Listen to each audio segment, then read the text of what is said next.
The morning my son-in-law Marcus pulled up in his gleaming Mercedes-Benz, I was underneath my 23-year-old Honda Civic trying to figure out why it wouldn't start again.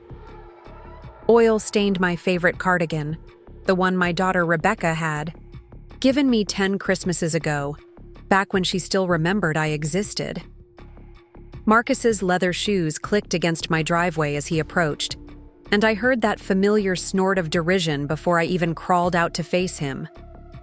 Before we jump back in, tell us where you're tuning in from, and if this story touches you, make sure you're subscribed, because tomorrow I've saved something extra special for you.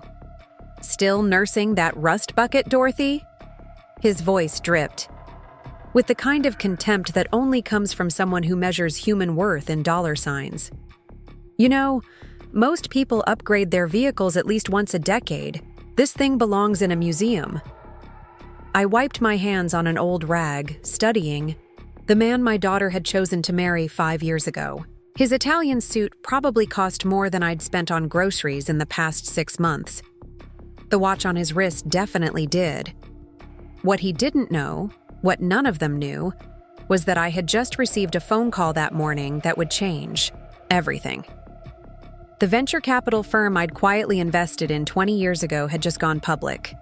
My stake was now worth $47 million, but I wasn't ready to reveal that yet. Not when I had spent the last decade watching this family slowly erase me from their lives, keeping me around only when they needed something. So I simply smiled and said, "The car still runs. That's all that matters." Marcus laughed, pulling out his phone to take a picture. "I'm sending this to the guys at work. They won't believe the CEO's mother-in-law drives this piece of junk. It's embarrassing, Dorothy. What if important clients see you pulling up to Rebecca's house in this thing?" That was the moment I decided. Not just about the car, but about everything. If he found my old Honda so amusing, so beneath his standards, then perhaps it was time to show him what real power looked like. And I knew exactly which company I was going to buy first. My name is Dorothy Chen, and for 40 years, I worked as a night shift supervisor at a textile factory in Riverside, Michigan. Not the glamorous kind of job that makes for exciting dinner party conversation, but it kept food on the table and a roof over our heads after my husband Paul died in a construction accident when Rebecca was just 7. Every morning when I came home, exhausted from monitoring production lines and managing inventory reports, I'd wake Rebecca up for school, pack her lunch, help with homework, and then catch a few hours of sleep before starting the cycle again. The Honda Civic entered our lives when Rebecca turned 16. I surprised her with it, used but reliable, purchased with 2 years of saved overtime pay. She squealed with joy, threw her arms around me, and promised to take perfect care of it. For a while, she did. We spent Saturdays washing it together in the driveway, singing along to the radio, planning her future. She was going to be a teacher, she said, maybe a social worker, someone who helped people. But college changed things. Or maybe it was the crowd she fell in with at Northwestern University. Suddenly, teaching wasn't ambitious enough. Social work was for people who couldn't cut it in business. She switched her major to finance, started interning at investment firms, and somewhere along the way, she met Marcus Wellington. Marcus came from old Chicago money, the kind of family where summer was a verb and everyone had a building named after their grandfather. He worked at Apex Industries, one of the fastest-growing tech conglomerates in the Midwest, climbing the corporate ladder with the kind of ease that only comes from having your path pre-paved by connections. When Rebecca brought him home for the first time, he spent the entire dinner talking about market capitalizations and acquisition strategies while I served pot roast on my grandmother's china. "This is quaint," he'd said, looking around my modest 2-bedroom ranch house like he was visiting a historical recreation. "Rebecca tells me you've lived here since she was young. Very stable. Stable." The way he said it made it sound like a disease. The wedding was elaborate, paid for entirely by the Wellington family, who made it abundantly clear that my contribution wasn't needed or wanted. I sat in the front row in a dress I'd bought at Macy's, watching my daughter marry into a world that had no room for people like me. During the reception, I overheard Marcus's mother telling her friends, "Thank goodness Rebecca turned out so well despite her circumstances. It just shows what a good education can do." After the wedding, the visits became less frequent. Sunday. Dinners turned into monthly lunches, then quarterly phone calls. Rebecca was busy, Marcus would explain when I called. Board meetings, charity galas, important networking events. When they moved into their 6-bedroom colonial in Oakwood Heights, I wasn't invited to the housewarming party. Rebecca called the next day, apologizing, saying it was mostly Marcus's business associates and she didn't think I'd be comfortable. What she meant was that they wouldn't be comfortable with me. I kept driving the Honda, the car that had once been Rebecca's, then returned to me when Marcus bought her a BMW for their first anniversary. "You can have your old car back, Mom," she'd said, as if she was doing me a favor. "It'll be perfect for you." Perfect for me. A 23-year-old. Car with a dented bumper and a radio that only picked up AM stations. That's what they thought I deserved. The night shift at the factory ended for me 3 years ago when automation finally came for our jobs. They offered me a modest severance package and a handshake, thanking me for 4 decades of service. I didn't tell Rebecca I'd been laid off for 6 months. Too proud to admit that at 62, nobody wanted to hire a factory supervisor with a high school education. When she finally found out, her response was to have Marcus look into senior employment opportunities. "There's a Walmart hiring greeters," he'd suggested over one of their rare dinners at my house. "Or maybe you could do some babysitting. Nothing too strenuous at your age." Your age. I was 62, not 90. I still woke up at dawn every day, still tended my garden, still volunteered at the community center teaching English to new immigrants. But in their eyes, I had already faded into irrelevance. A relic from Rebecca's past that didn't fit into their shiny new life. What they didn't know was that 20 years ago, I'd taken a chance that would have seemed insane to anyone who knew. Me! My brother Eddie, the family dreamer who everyone thought was wasting his MIT degree, had come to me with a proposal. He and his roommate were starting a software company, something about cloud computing and data analytics that I didn't fully understand. But I understood Eddie.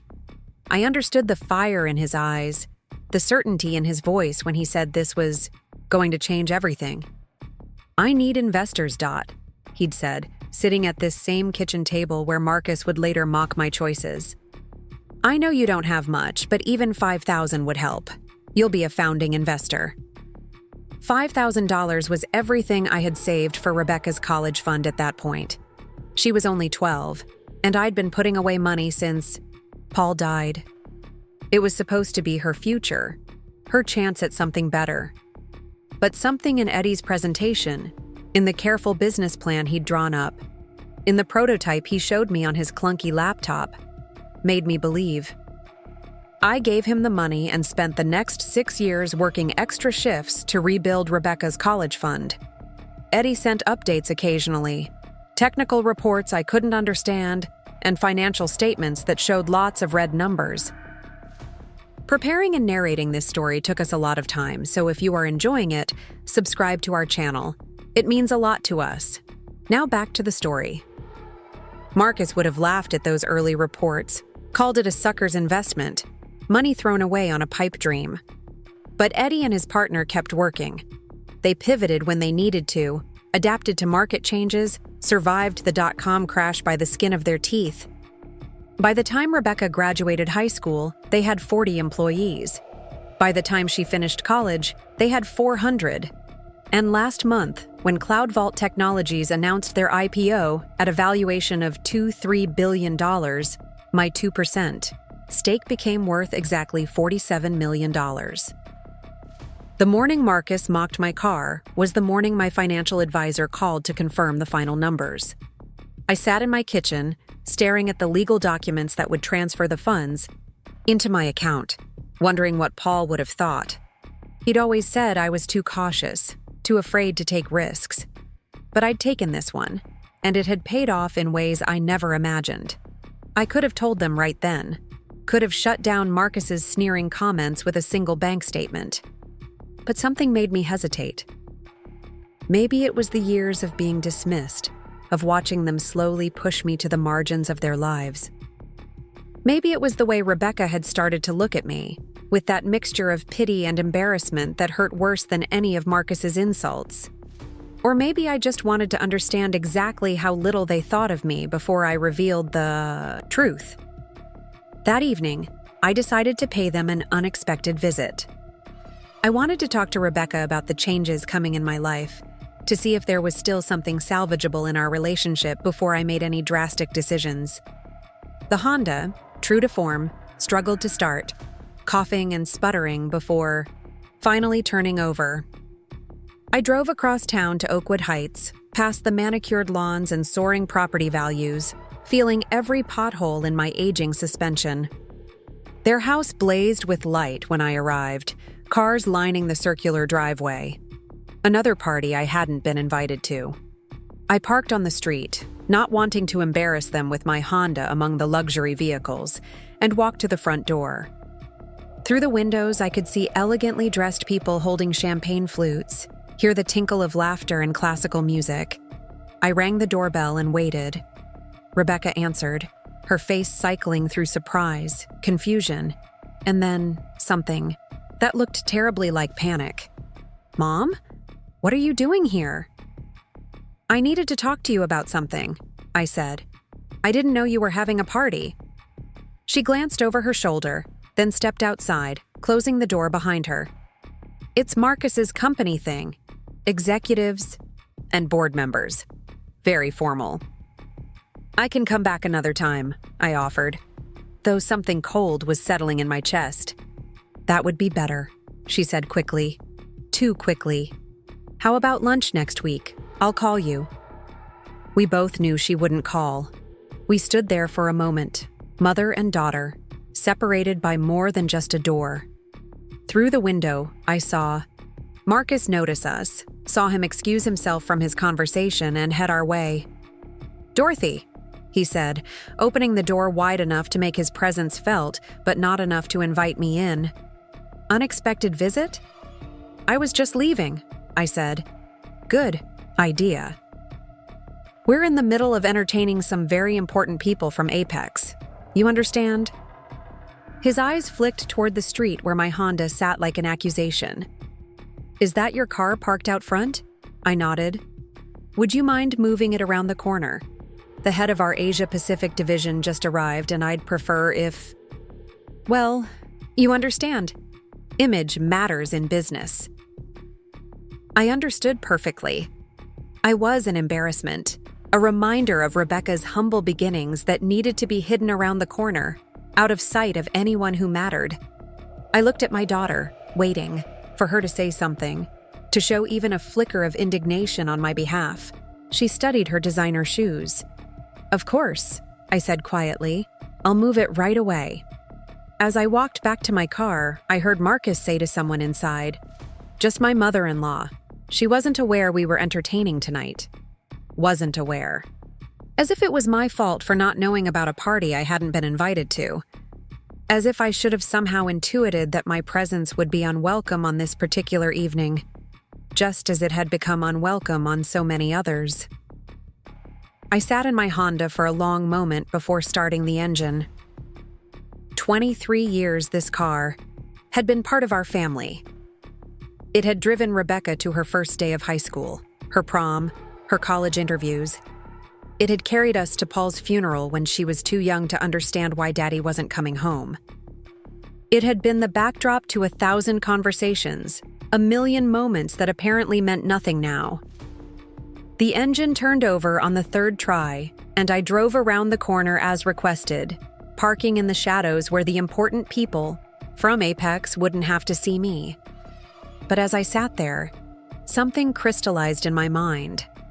Marcus worked at Apex Industries. He'd climbed his way to senior management, always bragging about his proximity to power, his understanding of how business really worked. Apex Industries. Current market cap, approximately $300 million. A successful company, but not untouchable. Not with $47 million and the right strategy.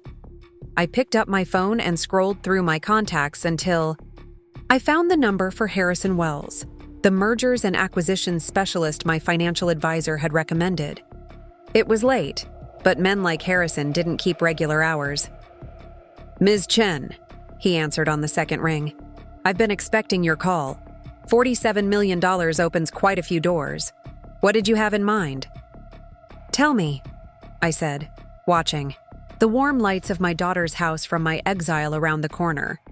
What would it take to acquire a controlling interest in Apex Industries?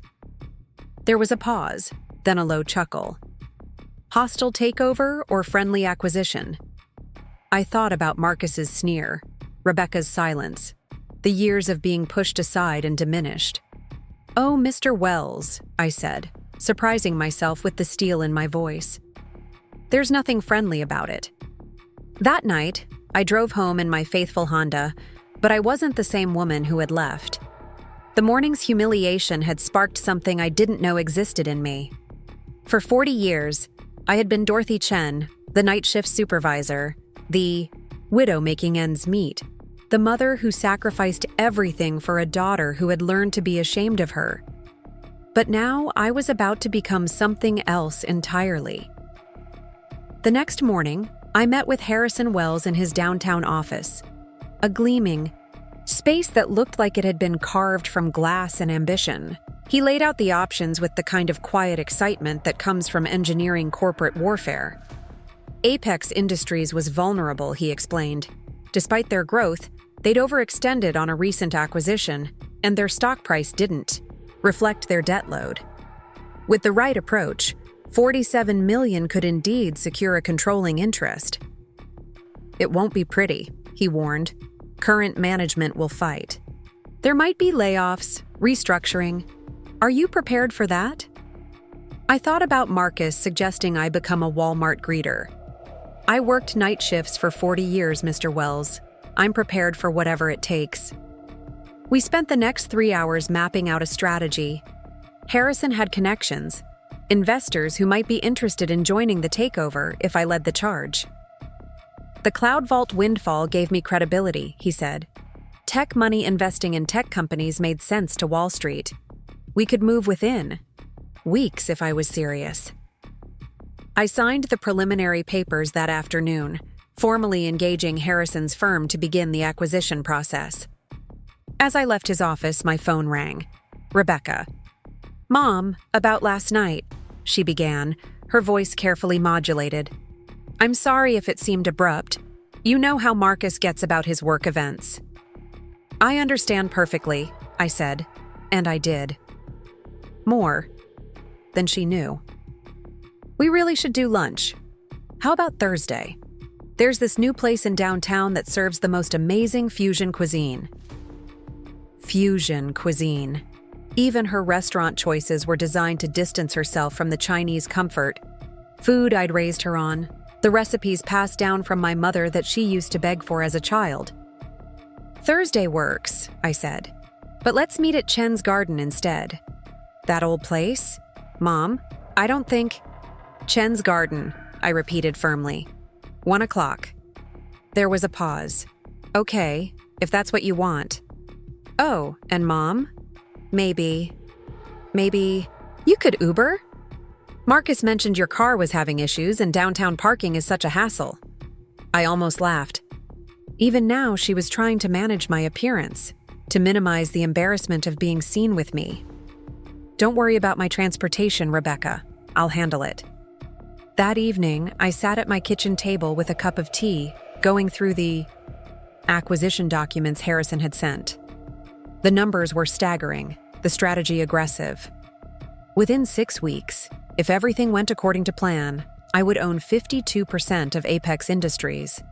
The company Marcus had spent 7 years climbing would belong to the mother-in-law he found so amusing. But as satisfying as that thought was, it wasn't really about Marcus. It was about Rebecca, about understanding how I had lost my daughter to a world that measured worth in possessions and pedigree. It was about discovering whether anything remained of the girl who used to help me wash the Honda on Saturday mornings, who once said she wanted to help people, who hugged me tight and promised to take care of her car, our life, our story that she had rewritten to exclude me. My phone buzzed with a text from Rebecca. "Mom, I forgot to mention, if you need help with money for Uber or anything, just let me know. I know things have been tight since the factory." Tight. She thought things were tight. She had no idea that I could buy her house in Oakwood Heights with cash and still have millions left over. No idea that her mother, the embarrassment, the woman whose car needed to be hidden around corners, was about to become one of the most powerful people in her husband's professional life. I texted back, "Thank you for the offer. I'm managing fine." Managing. If only she knew how much managing I was about to do. The Honda sat in my driveway, faithful as always despite its age and wounds.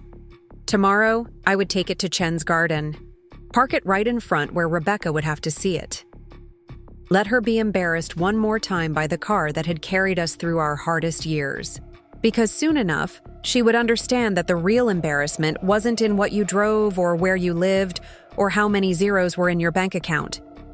The real embarrassment was in forgetting where you came from, in being ashamed of the people who loved you most, in choosing appearance over authenticity. And that was a lesson I was about to teach in the most dramatic way possible. As I got ready for bed that night, I found myself thinking about Paul, about what he would have. Made of all this, he'd always said I was stronger than I knew, that someday I'd surprise everyone, including myself. I'd thought he was just being romantic, the way he always was, seeing more in me than actually existed. But maybe he'd been right all along. Maybe the Dorothy who worked nights and raised a daughter alone and took a crazy chance on her brother's startup had always been capable of this. Maybe it just took Marcus's contempt and Rebecca's silence to finally wake her up. The transformation was beginning, and none of them saw it coming. How could they? They'd spent so many years looking right through me that I'd become invisible, a ghost haunting the edges of their perfect life. But ghosts, I was learning, could be powerful things when they finally decided to make themselves known. Thursday arrived with the kind of crisp autumn air that always reminded me of Rebecca's. First day of kindergarten. She'd worn a red jumper that day, clutching her lunchbox with both hands, brave and terrified in equal measure. I wondered if she remembered those moments the way I did, or if they'd been filed away with all the other inconvenient memories of her childhood. Chen's garden hadn't changed in 20 years.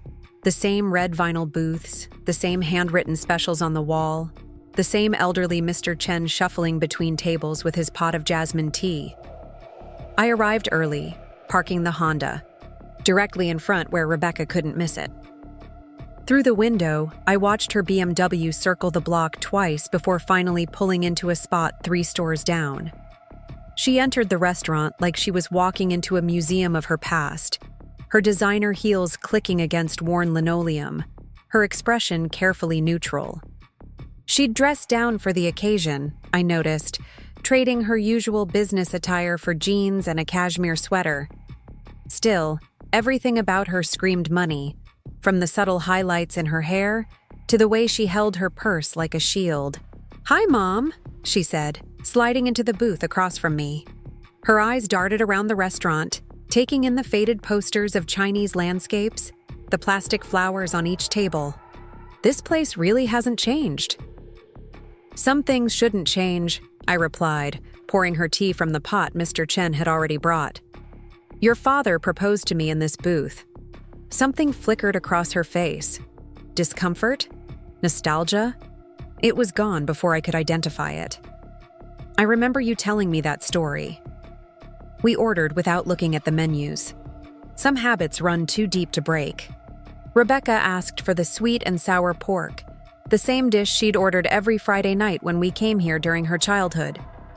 I wondered if she realized it. "So, she began, folding her hands on the table in a gesture I recognized from her teenage years when she had something difficult to say. Marcus wanted me to apologize again for the other night. You know how stressed he gets about work events. Tell me about Marcus's work, I said, keeping my voice casual. He seems very dedicated to Apex. She brightened slightly, relieved. To have safe conversational ground. Oh, he's doing amazing. He just got promoted to Senior Vice President of Strategic Development. The board really values his input. He's actually been instrumental in some major acquisitions lately. That must keep him busy. Incredibly busy. 60, 70-hour weeks sometimes. But that's what it takes to succeed at that level. She paused, then added, "That's why these networking events are so crucial. The connections he makes there directly impact his career trajectory." Career trajectory. My daughter had learned to speak in corporate buzzwords, each phrase carefully scrubbed of anything personal or real. I remembered when she used to talk about wanting to teach kindergarten, to give kids the kind of patient attention she'd received from her own teachers. "And you?" I asked. "How's your work going?" "Good. Really good. I just closed a major portfolio restructuring for one of our high net worth clients." She launched into an explanation filled with terms like risk mitigation and asset allocation that would have impressed me if I hadn't spent the last week learning the same language from Harrison Wells. Our food arrived, and for a moment, we ate in silence. The sweet and sour pork was exactly as it had always been. That perfect balance of flavors that Rebecca used to say was better than candy. She took small, careful bites now, like someone afraid of appearing too eager, too hungry. "Mom," she said finally, setting down her chopsticks, "I wanted to talk to you about something. Marcus and I have been discussing your situation." "My situation." "Oh. We know things have been difficult since the factory closed. And living alone in that house, maintaining it, dealing with car repairs." She trailed off, gathering courage for whatever came next. "We think it might be time to consider some changes." I waited, saying nothing. Harrison had taught me that silence was a powerful negotiating tool. Let the other party fill the void, reveal their position. "There are some wonderful senior communities now," Rebecca continued, pulling out her phone. "Active living, they call it, maintenance-free, social activities, even transportation services so you wouldn't have to worry about the car anymore." She showed me photos of beige apartments with tiny balconies, communal dining rooms filled with people playing bingo. "This one is only 40 minutes away. We could visit regularly." 40 minutes away. Just far enough that dropping by would require planning, would become an event rather than a natural part of life. I looked at the photos and thought about the house where I'd raised her, the garden where we'd planted tomatoes every spring, the kitchen where I'd taught her to cook her grandmother's recipes. "What would happen to my house?" I asked. "Well, you'd sell it, of course. The equity would help pay for the senior living facility. These places aren't cheap, but they're worth it for the peace of mind." She was fully in financial advisor mode now, laying out a plan she and Marcus had clearly discussed in detail. "The housing market is strong right now. You could get a good price." "And if I don't want to sell?" She blinked, surprised by the directness of my question. "Mom, be practical. The house is too big for one person, and honestly, the neighborhood isn't what it used to be. Property values are declining. It makes financial sense to get out now." Financial sense. Everything in her life came down to financial sense. I wondered when she'd stopped thinking about homes as places where memories lived and started seeing them only as assets to be optimized. "I'll think about it," I said. Relief washed over her face. She'd expected more resistance. Probably had. Prepared arguments about safety and convenience and all the ways my life would be better if I just agreed to be tidily packed away somewhere she didn't have to worry about me. "There's no rush," she said, though her tone suggested otherwise. "But maybe we could tour a few places, just to see what's available?" Maybe. We finished our meal with the kind of small talk that fills space without saying anything. She told me about a vacation they were planning to the Maldives, about the new country club membership Marcus had secured, about charity galas and wine, tastings, and all the markers of a life well lived by her current standards. As we prepared to leave, she insisted on paying the check. "Please, Mom, let me." I watched her pull out a credit card that probably had a limit higher than my annual salary had ever been. Such a simple gesture, paying for lunch, but weighted with all the dynamics of our reversed roles. The child taking care of the parent, the successful daughter treating the struggling mother. Outside, she walked me to the Honda, her discomfort palpable as other diners passed by. The car looked particularly shabby in the afternoon sun, rust visible around the wheel wells, a crack spreading across the windshield I hadn't gotten around to fixing. "Mom," she said suddenly, her professional composure cracking slightly. "Are you happy?"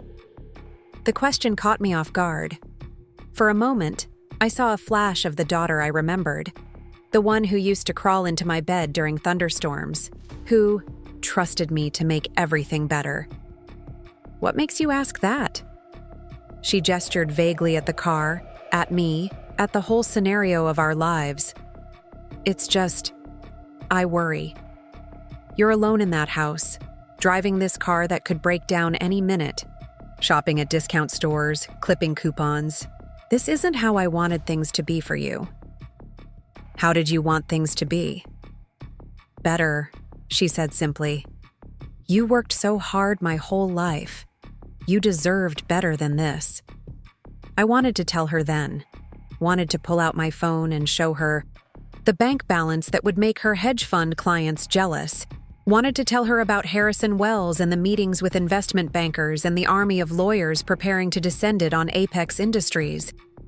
But looking at her face, that mixture of pity and frustration and obligation, I realized it wouldn't matter. The money would just change the flavor of her concern, not the fundamental assumption that I needed managing. "We all end up where we're meant to be," I said instead. She hugged me goodbye, a quick, efficient embrace that felt more like a punctuation mark than genuine affection. "Think about what I said, okay? About the senior living? Marcus knows some people who could expedite the application process. Of course Marcus knew people. Marcus always knew people." I watched her walk to her BMW, shoulders straight, purposeful.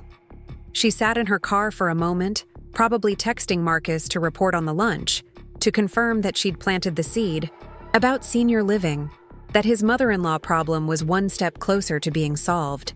The drive home took me past Apex Industries headquarters, a gleaming tower of glass and steel that dominated the business district. Somewhere on the upper floors, Marcus was probably in a meeting, making strategic decisions, never imagining that the woman whose car he mocked was orchestrating his professional demise. Harrison called as I pulled into my driveway. "Good news. We've quietly acquired 8% through shell companies. No one's noticed yet. But we need to move faster on the institutional investors. Can you meet tomorrow?" "What time?" "Early. 7 a.m. We're meeting with Steinberg Capital. They're interested, but cautious. They want to meet the woman behind the money." The woman behind the money. Such a different identity than the one Rebecca and Marcus had assigned me. "I'll be there." That night, I prepared carefully. Not the clothes. I'd learned from Harrison that real power dressed quietly. But the numbers. I studied Apex's financial statements, memorized their vulnerabilities, understood exactly why they were ripe for takeover. Their rapid expansion had left them leveraged and exposed. Marcus's celebrated acquisitions had actually weakened their position, something the board hadn't yet realized. The meeting with Steinberg Capital took place in a conference room that could have held my entire house. 3 men and 1 woman, all radiating the kind of quiet confidence that came from moving millions with a phone call. They grilled me for 2 hours, testing not just my knowledge but my resolve. Why Apex? The woman, Claire Steinberg herself, asked point blank. With your capital, you could invest in a dozen companies. Why hostile takeover of this one? I thought about Marcus's sneer, Rebecca's embarrassment, the son-in-law who thought I should be greeting customers at Walmart. But what I said was, because I understand manufacturing. I spent 40 years on factory floors. Apex has good bones but terrible management. They're expanding for expansion's sake, acquiring companies they don't understand. I can fix that. It was even true. The more I'd studied Apex, the more I'd seen the kind of top-heavy mismanagement that prioritized appearances over fundamentals, just like Marcus himself. Claire leaned back, a small smile playing at her lips. You know there will be blood in the water once we make our move. Current management will fight dirty. I've worked night shifts in a textile factory, I replied. I've been looked down on, dismissed, and underestimated my entire life. They can't do anything to me I haven't already survived. By the end of the meeting, Steinberg Capital had committed $30 million to the takeover effort. Combined with my funds and 2 other institutional investors Harrison had secured, we now had the firepower to take control. The plan was elegant in its simplicity. We would continue acquiring shares quietly until we hit 15%, then announce our stake and demand board representation. From there, we could challenge current management, expose the weaknesses in their strategy, and force a shareholder vote. Harrison estimated 6 weeks from announcement to control. 6 weeks until I owned the company where Marcus had built his career. The following days blurred together in a haze of meetings, documents, and strategic planning. I met with industry, analysts who explained Apex's position in the market, with former employees who detailed internal dysfunction, with journalists who were hungry for a corporate takeover story. Each conversation added another piece to the puzzle I was assembling. Between meetings, life continued its strange pantomime of normalcy. Rebecca texted about senior living facilities, sending virtual tours and pricing information. Marcus sent his secretary's assistant to check on my house, claiming he wanted to assess its value for potential sale. The assistant, a nervous young man barely out of college, took photos and measurements while I served him tea and cookies, never mentioning that I'd spent the morning with lawyers preparing SEC filings. The Honda finally gave up on a Tuesday afternoon. I was driving back from another meeting with Harrison when the engine seized completely, leaving me stranded on the shoulder of Highway 94. As I waited for the tow truck, watching afternoon traffic stream past, I felt an unexpected pang of loss. This car had been my companion through everything: Rebecca's childhood, Paul's death, the long nights driving to and from the factory. It deserved better than dying on a highway shoulder. The tow truck driver was a young woman named Mia, who chattered pleasantly as she loaded the Honda. "Classic model," she said. "My dad had one just like it. Ran forever." "This one made it 23 years, I said. "That's love right there. Most people don't keep anything that long anymore. Everything's disposable now." Disposable, like senior citizens who didn't fit the aesthetic of their children's lives. "Where should I take her?" Mia asked. I thought about it for a moment. The sensible thing would be to have it towed to a junkyard, to let it go the way Rebecca wanted me to let go of everything that didn't fit her vision of appropriate. But sensible had never been my strong suit, or I wouldn't have invested my daughter's college fund in a startup, wouldn't be orchestrating a hostile takeover of my son-in-law's company. "Chen's Auto Repair on Riverside," I said. "Tell them Dorothy Chen wants a full restoration, whatever it costs." Mia raised an eyebrow, but nodded. "Restoration on a 23-year-old Civic? That's going to cost more than the car's worth." "Value isn't always about money," I said. She grinned. "I hear that. My dad would love you." As the Honda disappeared on the back of the tow truck, I called Harrison. "I need you to recommend a driver. Temporary, just until my car is repaired." "Of course. But Dorothy, you could buy any car you want now. Several cars. a fleet of cars. I don't want any car. I want my car. There was a pause, then a chuckle. You're going to be an interesting CEO. CEO. The title felt foreign, like a costume I was trying on. But then again, every identity I'd worn had felt that way at first. Wife, widow, mother, night shift supervisor. Each one had required learning new languages, new ways of being in the world. This was just another transformation. The driver Harrison arranged was a retired police officer named James, who showed up the next morning in a sensible black sedan. He didn't talk much, which suited me fine. I had him take me to Chen's auto repair first, where Mr. Chen's son, David, was already examining the Honda. "Mrs. Chen," he said, wiping his hands on a rag, "I'll be honest, this is going to be a project. New engine, transmission work, body restoration. We're basically rebuilding her from the ground up." "How long?" "To do it right? 3 months, maybe 4. "Do it right," I said. "She deserves that." That afternoon, James drove me to what would be the last quiet meeting before everything exploded.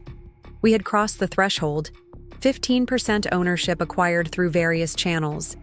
Tomorrow, Harrison would file the necessary paperwork announcing our stake and our intention to seek board representation. Tomorrow, Marcus's comfortable world would begin to crumble. But today, I had one more performance to give. Rebecca had arranged a tour of Sunset Meadows' active living community, the senior facility she and Marcus had chosen for me. I dressed carefully in my best polyester pantsuit, the one I'd worn to her college graduation, playing the part of the overwhelmed older woman they expected to see. The facility was exactly what I'd imagined. Aggressively cheerful, patronizingly, safe, designed to warehouse the elderly with minimal fuss. The tour guide, a chirpy woman named Brittany, spoke slowly and loudly, as if age automatically meant deafness.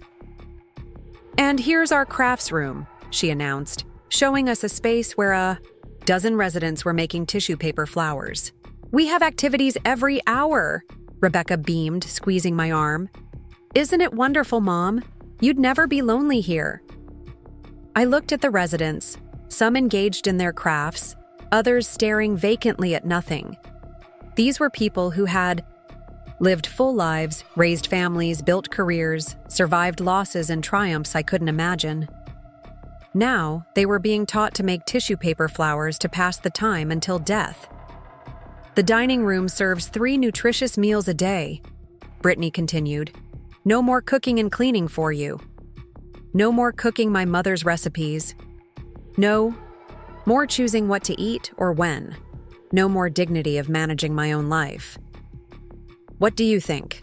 Rebecca asked as we completed the tour. She was practically glowing with the satisfaction of problem solving. "They have an opening next month. We could have you moved in time for the holidays." I thought about the takeover announcement that would hit the news tomorrow, about Marcus's face when he realized his scorned mother-in-law held his career in her hands, about Rebecca's shock when she discovered her embarrassing mother was worth more than her entire social circle combined. "It's definitely something to consider," I said mildly. She hugged me then, genuinely pleased. "I'm so glad you're being reasonable about this. Marcus will be thrilled." Marcus. Tomorrow, thrilled would be the last thing he'd feel. That evening, I sat in my kitchen one last time as Dorothy Chen, night shift supervisor, struggling widow, embarrassing mother.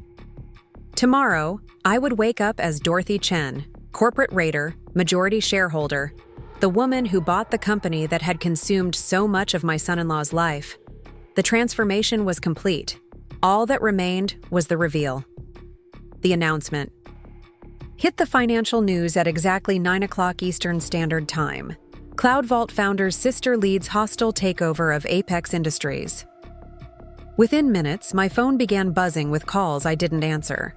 Harrison had warned me to let everything go to voicemail until we had our first board meeting that afternoon. But I watched the caller ID with grim satisfaction. Rebecca, Marcus, Rebecca again, A number I didn't recognize that was probably Marcus's office. Rebecca for a third time. James drove me to Apex headquarters in the black sedan, navigating through the media vans already gathering outside. Word traveled fast in the business world, especially when a 62-year-old former factory supervisor suddenly emerged as a corporate power player. The security guard at the executive entrance did a double take when I presented my credentials, clearly trying to reconcile the woman in front of him with whatever mental image he'd formed. The boardroom was on the 30th floor, all gleaming. Wood and floor-to-ceiling windows overlooking the city. Half the board was already assembled when I entered, their faces ranging from curious to hostile. Marcus wasn't there yet. He didn't have a board seat, just delusions of grandeur. But I knew he was somewhere in the building, probably in crisis mode. Harrison flanked me on one side, Claire Steinberg on the other. We had the votes. They knew it, and now came the delicate dance of corporate warfare. The current CEO, a silver-haired man named Richard Blackstone, who'd been coasting on past successes for the last 5 years, stood as I entered. "Ms. Chen," he said, extending a hand that wanted to be dismissive but couldn't quite manage it. "This is certainly unexpected." "The best moves always are," I replied, taking my seat at the table I'd never imagined sitting at. The meeting lasted 3 hours. Accusations flew, tempers flared, lawyers consulted in hushed corners. But the numbers didn't lie. Under current management, Apex had over-leveraged itself, acquired companies without proper integration plans, and prioritized executive bonuses over sustainable growth. I had documentation for everything, years of financial statements that painted a picture of slow corporate decay hidden behind flashy press releases. "What exactly are your qualifications to run a tech company?" Blackstone demanded at one point, his composure finally cracking. "You were a factory supervisor." "For 40 years, I agreed, which means I understand operations, workflow efficiency, and the difference between real productivity and manufactured metrics. I also understand what it's like to work for managers who've never spent a day on the floor they're making decisions about." Claire leaned forward. "More to the point, Ms. Chen identified weaknesses in your strategy that your entire executive team missed. That alone demonstrates superior business acumen." By noon, the inevitable had happened.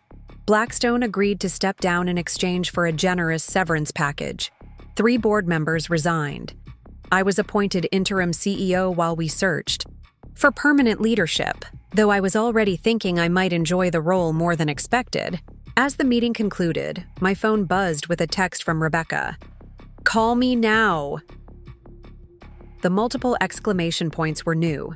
My daughter had been trained out of excessive punctuation by the same forces that had trained out everything else. Authentic about her.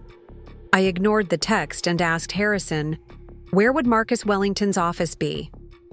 12th floor, probably. Senior VPs are usually clustered there.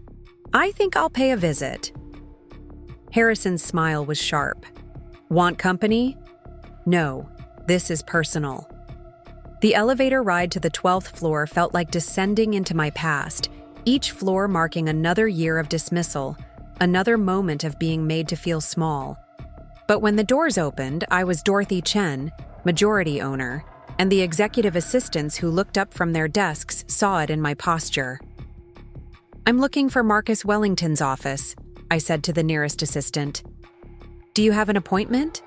She asked automatically, then seemed to realize who I was. Her face went pale. Everyone knew who I was by now. I mean, of course, Ms. Chen. He's in the corner office. Should I announce you? No need. I walked through the cubicle maze, past the lesser offices, to the corner suite Marcus had probably worked years to achieve.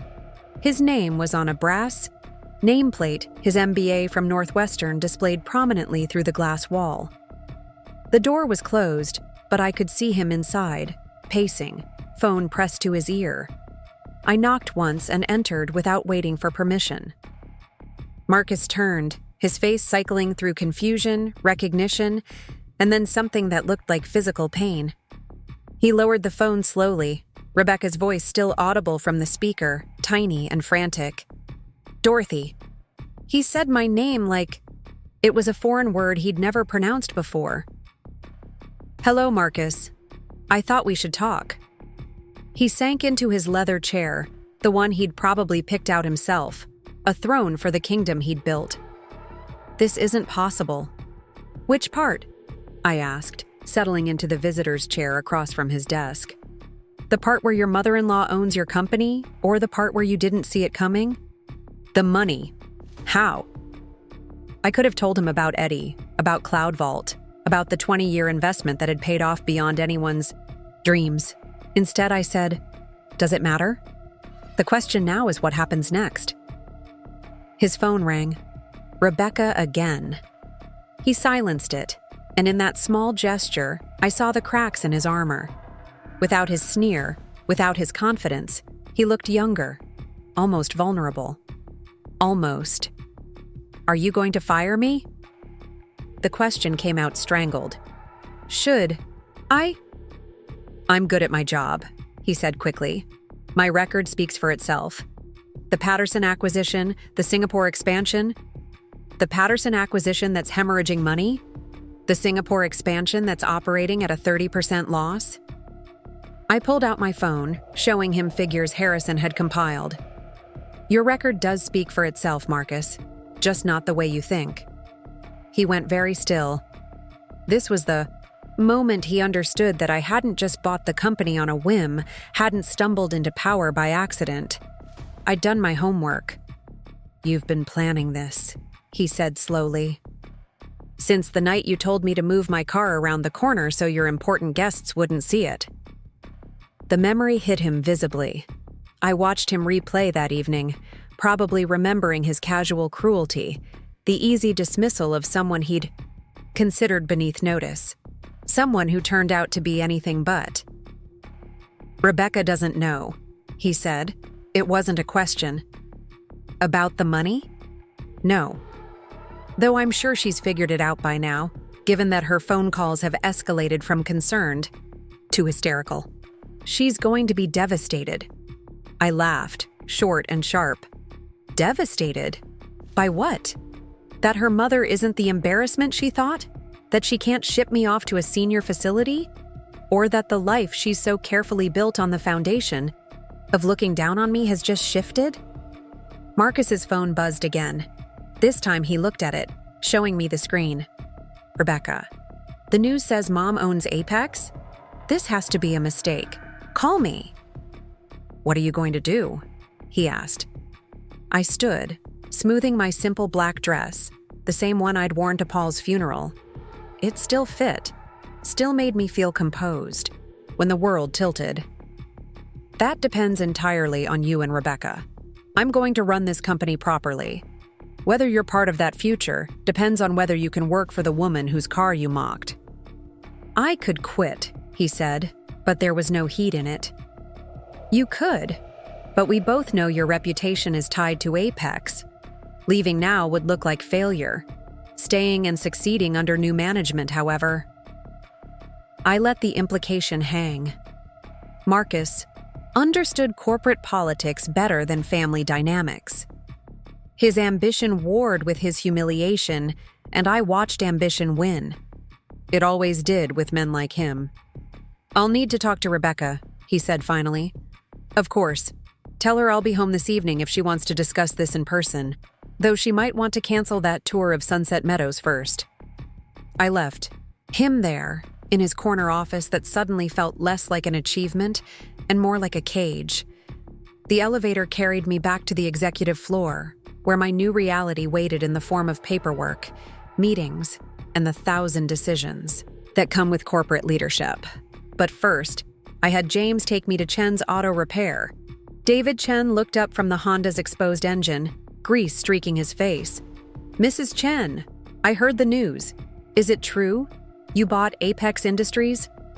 "Technically, I acquired a controlling interest," I said, peering at my car's mechanical heart. "How's the patient?" He grinned. "She's a fighter. Found a few more issues once we got deep into it, but nothing we can't handle." You sure you want to put this much money into her? I thought about Marcus asking the same question about keeping him on at Apex. Some things are worth more than their market value. That evening, I dismissed James and waited at home. The house felt different now. Not bigger, but somehow more solid, as if my newfound power had given weight to the walls that held my memories. I made tea, my mother's blend that Rebecca used to love before she discovered $4 lattes, and set out 2 cups. She arrived at 7:30 alone. I watched from the window as she sat in her BMW for a full 5 minutes before getting out. When she finally came to the door, her face was a map of confusion and something that might have been fear. "Mom," she said, and then stopped, as if she'd forgotten what came next. "Come in. I made tea." We sat at the kitchen table, the same, one where Eddie had pitched his startup, where I'd helped Rebecca with homework, where Paul and I had planned our future before a construction accident changed everything. The silence stretched between us like a year of unspoken truths. $47 million, she said finally. 47.3, actually. From Uncle Eddie's company. From believing in him when no one else did. She wrapped her hands around the teacup, seeking warmth or stability or both. "Why didn't you tell me?" "When should I have mentioned it?" I asked. "When you were embarrassed by my car? When you and Marcus suggested I become a Walmart greeter? When you tried to hide me from his colleagues? Or maybe when you toured nursing homes to pack me away?" Each word landed like a small stone in still water, ripples spreading outward. Rebecca flinched but didn't deny any of it. "I didn't know," she said weakly. "You didn't want to know. It was easier to see me as a problem to be solved than a person with my own life. That's not fair, isn't it?" I pulled out my phone, scrolling to the photos from Sunset Meadows. "You toured facilities to warehouse me. You strategized with your husband about managing my decline. You treated me like a liability on your social balance sheet. We were trying to help. You were trying to make me disappear." The words hung between us, harsh and true. Rebecca's composure finally cracked, tears sliding down her perfectly made-up face. "I'm sorry," she whispered. "I'm so sorry. I got so caught up in Marcus's world, in being someone who fit, who belonged. And you reminded me of where I came from. The struggle, the secondhand clothes, the nights you came home exhausted from the factory. I was so afraid of sliding backward that I pushed away the person who made sure I could move forward in the first place." It was the most honest thing she'd said to me in years. I reached across the table, taking her hand. It was manicured now, soft in ways mine would never be, but it was still my daughter's hand. "I know," I said simply. "What happens now?" she asked. "With Marcus? With us?" "That depends. Do you want a relationship with Dorothy Chen, majority shareholder of Apex Industries? Or do you want your mother back?" "Can't I have both?" I squeezed her hand. "The money doesn't change who I am, Rebecca. I'm still the woman who worked nights to pay for your dance lessons, who drove you to school in that Honda, who taught you to make your grandmother's dumplings. The question is whether you can see that person again." She cried then, really cried, the kind of messy, graceless tears she'd trained herself not to shed in public. I held her while she sobbed out years of pretense and pressure, the exhaustion of constantly performing for an audience that would never quite accept her anyway. "Marcus is terrified," she said when the tears finally stopped. "He thinks you're going to destroy him." "I could," I admitted. "But that would be too easy. I'd rather see if he can learn to respect the woman he dismissed. Consider it executive training. He might not be capable of that. Then he'll self-destruct on his own. Either way, it's his choice." We talked until midnight, really talked, the way we hadn't in years. About her fears of not measuring up, my loneliness as she pulled away, the ways we'd both failed each other. It wasn't a magic reconciliation. Too much had happened for that. But it was a beginning. As she prepared to leave, Rebecca paused. At the door. "The Honda. Are you really having it restored?" "Every bolt and panel." "Can I help? I mean, when it's done, could we wash it together? Like we used to?" "I'd like that," I said and meant it. After she left, I stood in my kitchen, thinking about transformations. The hostile takeover was complete, but the real victory wasn't in the boardroom. It was in the possibility of reclaiming my daughter, of building something new on the foundation of honesty rather than appearances. My phone buzzed with a message from Harrison. "Congratulations, Madam CEO. The financial press is calling you the comeback story of the year." Comeback, as if I'd ever gone anywhere. I'd been here all along, invisible in plain sight, underestimated. By everyone who thought they knew what a 62-year-old widow was capable of. The next morning, James drove me to Apex headquarters for my first full day as CEO. The security guard smiled this time. The executive assistants straightened in their seats, and Marcus was waiting by the elevator, resume in hand. "I'd like to apply for my job," he said with something that might have been humility. The right way this time. I took the resume, noting his hands were trembling slightly. "Interviews at 2. Don't be late." The months that followed were a blur of restructuring, strategy sessions, and slowly transforming Apex from a company that chased growth into one that built value. Some executives left, unable to adjust to new leadership. Others, surprisingly, thrived under management that actually understood operations. Marcus, to his credit, became one of my most effective VPs once his ego recovered from the bruising. But the moments that mattered most happened away from the office. Rebecca visiting on weekends, helping me reorganize the house I no longer had to sell. Teaching her to make dumplings again, her fingers remembering the pleating pattern from childhood. Marcus, stiff at first, slowly learning to see me as Dorothy rather than the mother-in-law he'd tried to erase. The Honda was ready just before Christmas. David Chen called personally, pride evident in his voice. "She's perfect, Mrs. Chen. Better than new."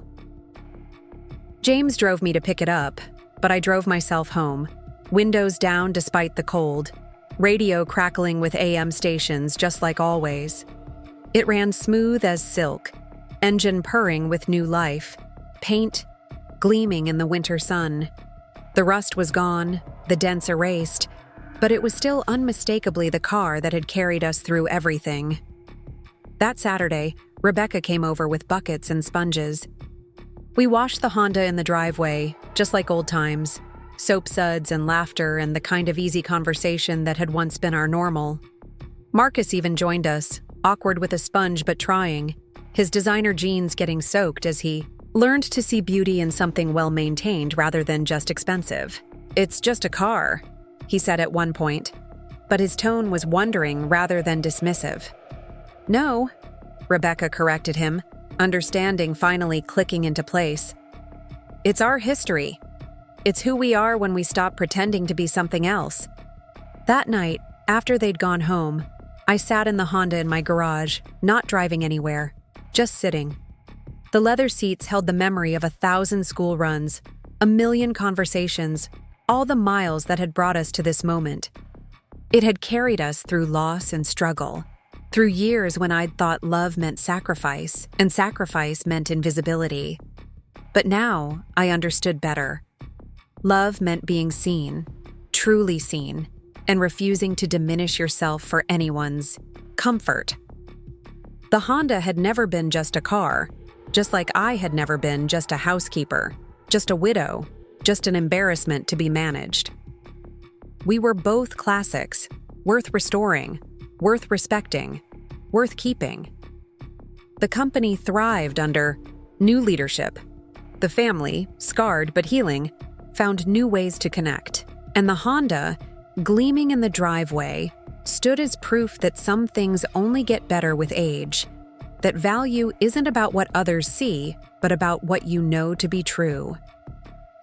6 months later, At the annual shareholders meeting, I announced Apex's best quarter in 5 years. The board that had once questioned my qualifications now nodded with respect. The financial press that had called me an unlikely CEO now studied my strategies. And somewhere in the audience, my daughter and son-in-law sat in the front row, no longer embarrassed, but genuinely proud. After the meeting, as executives and investors mingled over champagne and carefully catered hors d'oeuvres, Marcus approached, me with something I'd never seen in his eyes before: genuine admiration. "Dorothy," he said, and the way he said my name had completely transformed. "That was masterful. The restructuring plan, the new acquisition strategy. I'm learning more from you than I did in my entire MBA program." "Experience teaches what textbooks can't," I replied. He glanced out the window at the parking lot, where my restored Honda sat among the luxury vehicles. "I owe you an apology, not just for that night, but for every moment I looked down on you, dismissed you, tried to erase you. You're the strongest person I know." "Strength comes from being tested," I said. "You just happened to be one of the tests." He laughed, rueful but genuine. "Rebecca said you're thinking of retiring for real in a few years. Any chance you'd consider mentoring me before you go?" I studied him, this man who'd once embodied everything wrong with how our society values people. He'd learned, grown, transformed almost as much as the company had. On one condition: anything. "You spend a month working night shifts in one of our manufacturing facilities. No executive privileges, no special treatment, just honest work." His face paled slightly, but he nodded. "When do I start?" That's when I knew the transformation was complete. Not just mine, but all of ours. We'd learned to see value where others saw only decay, to restore rather than discard, to understand that the greatest power comes not from wealth or position, but from refusing to let others define your worth. The Honda and I had both been restored, but more than that, we'd been revealed. We were never rust buckets or burdens. We were classics, waiting for the right moment to shine. As I drove home that evening in my faithful Honda, passing the BMW dealerships and luxury car lots that would never tempt me, I thought about Paul. He'd always said I'd surprise everyone someday, including myself. He was right, as usual. But the biggest surprise wasn't the money or the company or the power I'd acquired. The biggest surprise was discovering that I'd been valuable all along. It just took $47 million and a hostile takeover to make everyone else see it. 5 years later, I stood in the employee parking lot of our newest manufacturing facility in Detroit, watching the third shift workers stream toward their cars in the pre-dawn darkness. The morning air was crisp, carrying the familiar scent of industrial coolant and honest labor that took me back to my own nights at the textile factory. But now I wasn't heading home exhausted. I was arriving fresh, ready for another day of building something that mattered. The Honda sat in its usual spot, not in the executive spaces near the entrance, but here among the workers' vehicles. A few of the younger employees still did double takes when they saw their CEO emerge from a 28-year-old Civic, but the veterans just smiled. They understood what the car represented: continuity, reliability, the kind of steady presence that outlasts every trend in fashion. "Morning, Ms. Chen," called Maria, one of our floor supervisors, as she headed home after her shift. "You're here early even for you." "Wanted to catch the shift change," I replied. "How's the new equipment integration going?" "Smooth as silk. That modular design you insisted on? Genius. We can reconfigure for different product lines in half the time now." This was why I came early, stayed late, kept my office on the production floor instead of the executive suite. Real information flowed in these casual moments, not in boardrooms, where everyone performed for each other. Maria would tell me about equipment issues or worker concerns that would never make it into official reports, filtered through layers of management more concerned with appearances than operations. Inside the facility, I walked the floor as I did every morning, greeting the last of the night shift, checking in with the day supervisors arriving with their coffee and ambitions. This particular facility was special. It employed over 300 people who'd been laid off when their previous employer moved operations overseas. We'd bought the abandoned building, retrofitted it with cutting-edge equipment, and proved that American manufacturing could compete when managed by people who understood both spreadsheets and assembly lines. My phone buzzed with a text from Rebecca. "Breakfast at Chen's Garden? My treat." I smiled. Our monthly breakfast had become sacred time, neither of us willing to miss it regardless of travel schedules or pressing deadlines. I confirmed and headed to my office, a modest space with windows overlooking the production floor, decorated with photos from the company picnic, letters from employees whose kids had gone to college on our scholarship program, and one oil-stained baseball cap from my factory days that I kept as a reminder. The morning flew by in meetings with our sustainability team. We were pioneering a closed-loop manufacturing process that would reduce waste by 90%, and while the initial investment was substantial, the long-term savings, both financial and environmental, would transform our industry. Marcus, now our Chief Operations Officer, presented the implementation timeline with the kind of genuine enthusiasm he once reserved only for acquisition deals that boosted stock prices. "The beautiful part," he explained to our newer board members, "is that this isn't just good ethics, it's good business. Our clients are demanding sustainable supply chains. Being ahead of the curve positions us as industry leaders."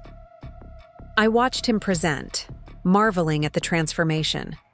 The man who once measured success only in profit margins now spoke passionately about worker safety improvements and community impact.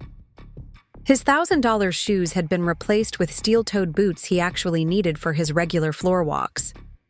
The Harvard MBA, who'd once suggested I become a Walmart greeter, now started every quarter working alongside our line employees, understanding their challenges firsthand. After the meeting, he lingered as others filed out. "Dorothy, I've been thinking about the succession planning we discussed. Having second thoughts about the CEO track?" I asked, though I knew better. Marcus had proven himself over and over, earning respect through competence rather than connections. "No, but I want to make sure we're bringing up the next generation." "Right. That mentorship program you started, I'd like to expand it. Maybe partner with local high schools, show kids that manufacturing isn't a dead end, but a pathway to real careers. Write up a proposal." "But Marcus," I caught his eye, "make sure at least half the mentees are girls. This industry needs to see more women in leadership." He grinned. "Already ahead of you. Rebecca's been helping me identify schools with strong STEM programs for young women." As he left, I reflected on how much had changed. Not just Marcus's evolution from corporate climber to genuine leader, but the ripple effects throughout both our families. His parents, initially mortified that their son now reported to his mother-in-law, had slowly come to respect what we'd built. His mother had even started volunteering with our employee assistance program, using her connections to help workers' families access resources they needed. The drive to Chen's Garden took me through neighborhoods I'd lived in, worked in, struggled in. But now I also saw them through the lens of possibility. Empty lots that could become training centers, abandoned buildings that could house new operations, communities that could thrive with the right investment and genuine commitment. Rebecca was already waiting in our usual booth, but she wasn't alone. My grandson, little James, sat beside her, carefully coloring with the crayons Mr. Chen's daughter-in-law always kept handy. At 3 years old, he had his mother's determination and his father's reformed charm, plus something uniquely his own, an unusual fascination with how things worked. "Grandma," he shouted, abandoning his coloring to throw himself at me. "Mommy says we're riding in your special car today." "If you're very careful with it," I said, smoothing his hair. He'd been begging to ride in the Honda ever since he'd learned it was older than both his parents. Rebecca stood to hug me, and I noticed the subtle change in her posture. the quiet confidence that had replaced the brittle perfection she used to project. She'd left her high-pressure investment firm 2 years ago to start her own financial planning practice, focusing on helping working families build generational wealth. The girl who'd once been embarrassed by her humble roots now drew on them as her greatest strength. "How's the new client base building?"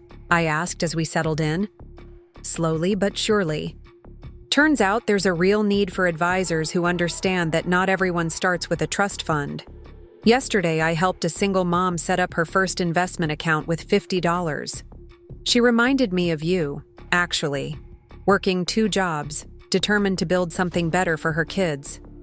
Those are the clients who matter most," I said, remembering my own $50 victories, the months when that amount meant choosing between new shoes for Rebecca or starting a tiny savings account. We ordered our usual sweet and sour, pork for Rebecca, kung pao chicken for me, and plain rice for James, who was going through a phase where foods couldn't touch. As we waited, Rebecca pulled out her phone to show me pictures from their recent vacation. "We went camping," James announced proudly. "In a tent. Daddy showed me stars." I hid my smile, remembering Marcus's initial horror when Rebecca suggested camping instead of their usual resort vacation. But there he was in the photos, attempting to roast marshmallows with intense concentration, his designer camping gear gradually giving way to genuine outdoor enthusiasm as the weekend progressed. "He's actually talking about buying an RV," Rebecca laughed. "Says it would be good for James to see the country, understand how different people live." "Your father would have liked that," I said softly. Paul had always wanted to drive cross-country, see the America beyond our small corner of Michigan. We'd planned to do it after Rebecca graduated, but the accident stole that dream along with so many others. "I wish I remembered him better," Rebecca said, her voice wistful. "Sometimes I feel like I know him more through your stories than my own memories. You were so young, but you have his kindness, his way of seeing the best in people even when they don't see it in themselves." "Is that why you gave Marcus another chance? Because you saw something worth salvaging?" I considered the question while James attacked his rice with enthusiastic concentration. "Partly, but mostly because I realized destroying him would have destroyed you too. Marriage is complicated. You can't extract one person without damaging the other. Better to transform the relationship than demolish it." "Very wise, Grandma," James said solemnly, though his attention was clearly more on capturing escaped rice grains than our conversation. After lunch, we walked to the Honda, James vibrating with excitement. I'd had a proper car seat installed. Years ago, the safest model on the market nestled into the back seat that had once carried Rebecca to school. As I helped him buckle in, he ran his small hands over the worn upholstery with reverence. "It's soft," he observed, "like a hug." "That's exactly what it is," Rebecca said, meeting my eyes in the rearview mirror.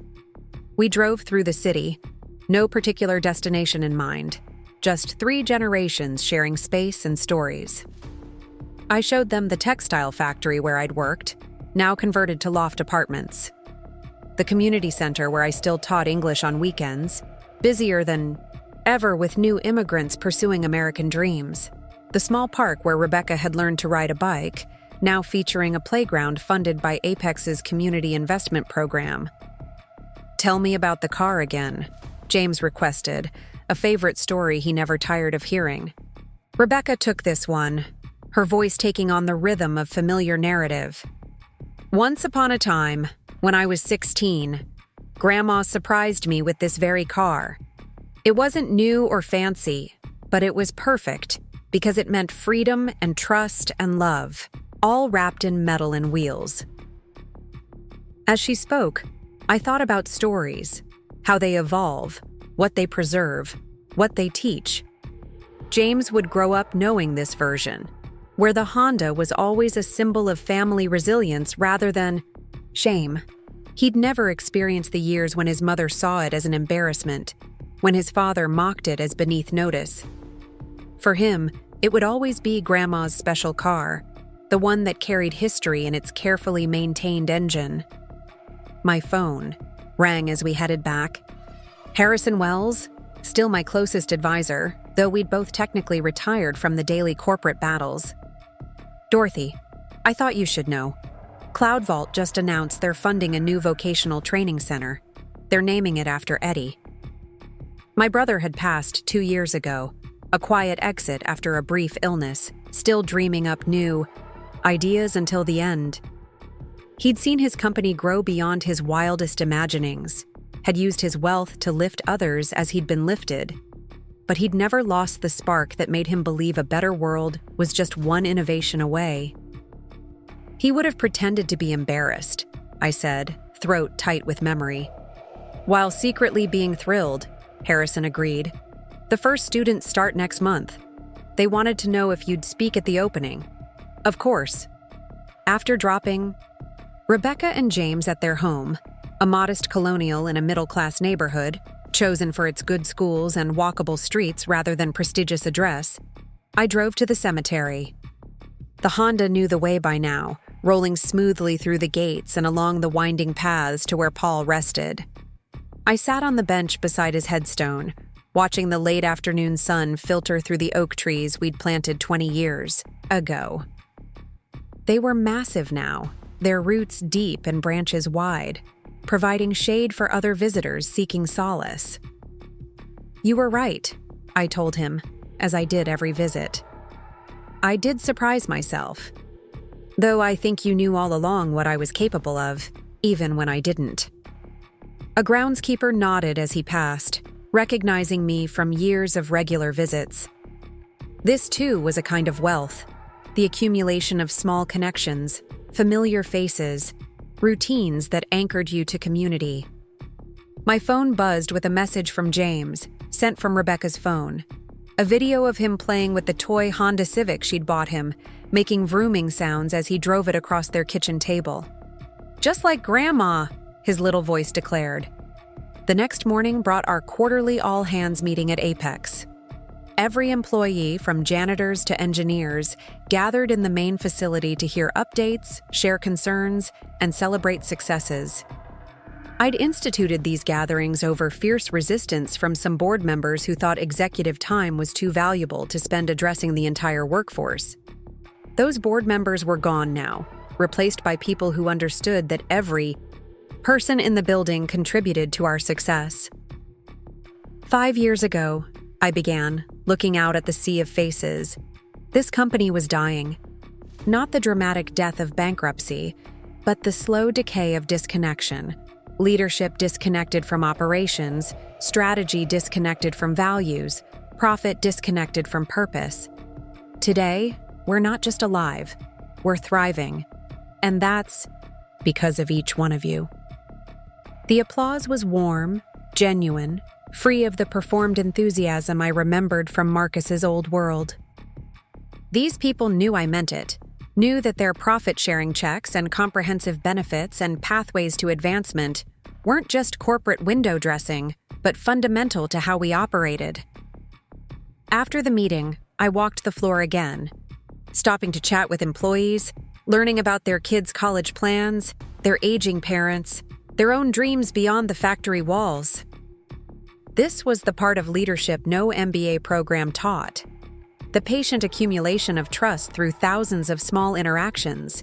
The understanding that a company was just people, and people needed more than paychecks to thrive. That evening, I hosted our monthly family dinner. What had started as awkward obligation after the takeover had evolved into something precious, a touchstone we all protected. Rebecca and Marcus arrived with James and their new baby, Sarah, just 6 months old and already ruling the household with her determined personality. "She's got your stubborn streak," Marcus informed me, bouncing Sarah as she grabbed for his glasses. "Refuses to sleep unless things are exactly her way." "Stubborn? I prefer focused," I countered, taking my granddaughter and marveling again at the miracle of new life, the way each generation carried forward some essential spark while becoming entirely themselves. We gathered around my dining table, the same one where Eddie had pitched his startup, where I'd told Rebecca about her father's death, where we'd spread college applications and dreamed of futures that seemed impossibly distant. Now those futures had arrived, different from what any of us had imagined, but richer for their unexpectedness. "I've been thinking," Marcus said as we passed dishes, "about writing a book. Not a business book. God knows we have enough of those. But something about transformation, about how wrong we can be about value and worth and what really matters." "Would I be the villain?" I asked, teasing but curious. "You'd be the hero," he said seriously. "The one who showed us that real power isn't about controlling others, but about lifting them up. I came from every advantage and understood nothing. You came from hardship and understood everything." "We all understood what we were ready to understand," I said. "Growth isn't about being perfect. It's about being willing to see clearly when the opportunity comes." James, who'd been quietly absorbing the adult conversation while arranging his food into careful patterns, suddenly asked, "Grandma, will you teach me to drive the Honda when I'm big?" "If it's still running," I laughed. "It will be," he said with absolute certainty, "because we take care of it. From the mouths of babes, we take care of it, not because it's valuable in market terms, but because it's ours, because it carries our history, because maintaining it is an act of love and respect for where we've been and how far we've come." Later, as I cleaned up while Rebecca nursed Sarah and Marcus helped James with a puzzle, I thought about legacy.